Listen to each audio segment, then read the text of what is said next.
எங்கள் சப்பாத்திக்கு side dish யோசிக்கிறீங்களா? இந்த மாதிரி சிம்பிளாக மஷ்ரூம் கிரேவி செஞ்சு பாருங்கள். Welcome to Shaiji's kitchen diary. நான் உங்கள் ஷைஜி. மஷ்ரூம் கிரேவி செய்ய ஒரு பேனில் 2 டேபிள் ஸ்பூன் எண்ணெய் சேர்த்துக்கோங்க.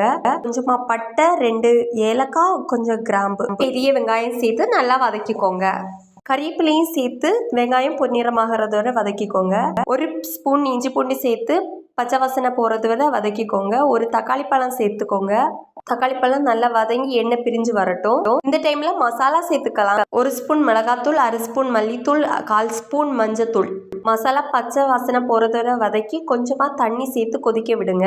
கட் பண்ணி வச்சிருக்கிற காளானை சேர்த்துக்கலாம். காளானை மசாலா படுறது மாதிரி கிளறி விட்டு கிரேவிக்கு தேவையான உப்பு போட்டு ஒரு மூடியால மூடி வச்சிருங்க. 5 நிமிஷம் அப்படியே வேகட்டும். இதுக்கு தேவையான தண்ணி காளான்லேயே ஊறி வந்துடும்.